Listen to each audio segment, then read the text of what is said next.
When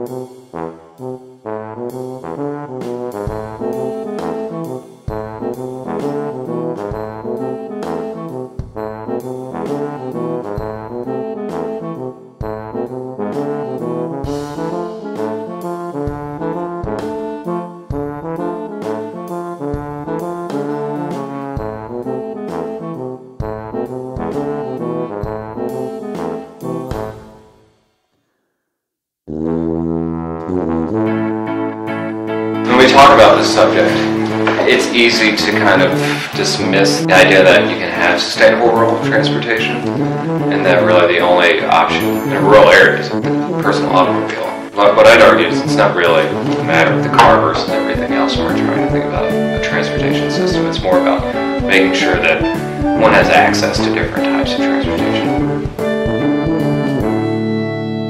My name is Aaron Brown and I am the Transportation Program Manager at Vital Community. The average Vermonter we know spends about 90 minutes per day in the car driving.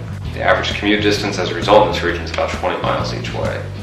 And we know from studies, particularly Putnam's bowling alone, that the more time one spends driving alone, the less time that person's going to spend engaged in the community. Well, I think the biggest environmental problem facing the world is overconsumption of fossil fuels, and transportation was the biggest energy issue facing this region.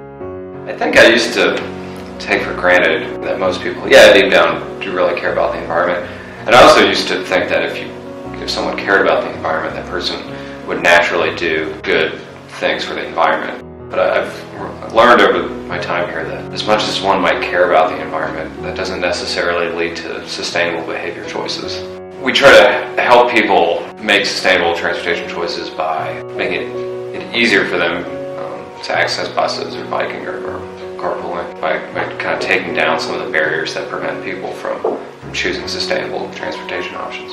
My name is Megan Shannon and I work here at Vital Communities. I encourage a lot of people to think about their land use patterns and where they're living and where they're working and where they shop also, and try to keep those as close together as they can. I wonder about our ability generally to continue living far away from workplaces. You know, in 20 years this gas is going to be so prohibitively expensive that, we'll never live far away, perhaps.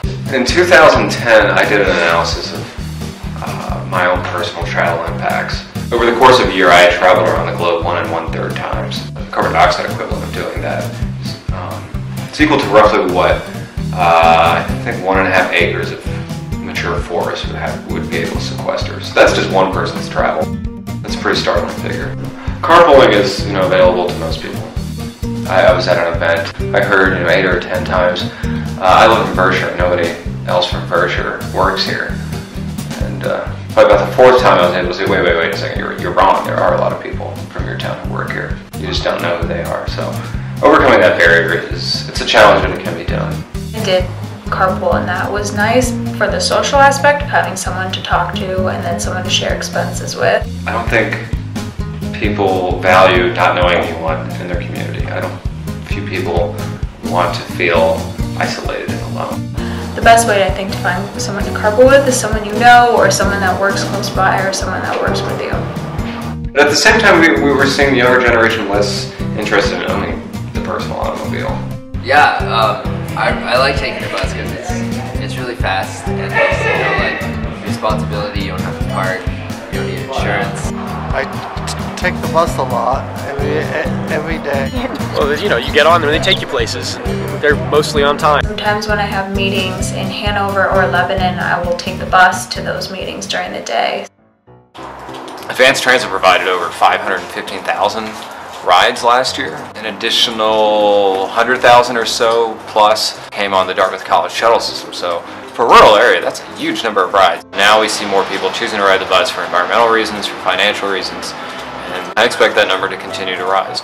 I used to live in Chelsea, Vermont, which is 45 minutes away, which is 35 miles each way. So I used to drive 70 miles round trip 4 days a week. And I would sometimes carpool with friends or coworkers, but most often I would drive alone. And so that was costing me probably $300 a month in gas, plus almost an hour each way driving. That was a real drag on your pocketbook and on your time and quality of life. So after 3.5 years of that commute, I decided to move to downtown White River, and I live about a 10-minute walk away.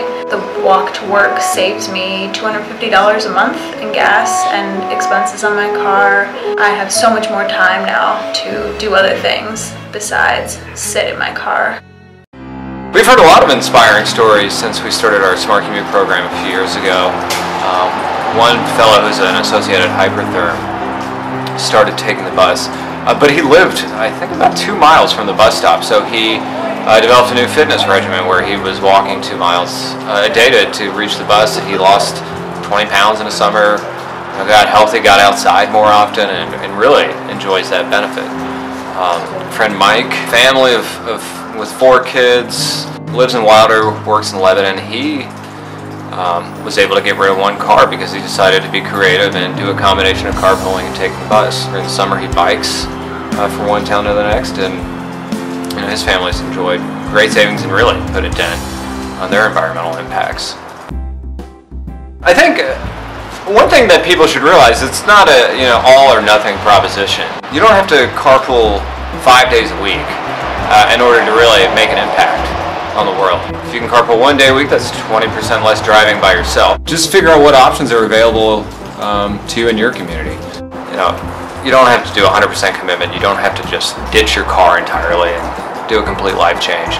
Start off with the baby steps and move from there. They really do matter.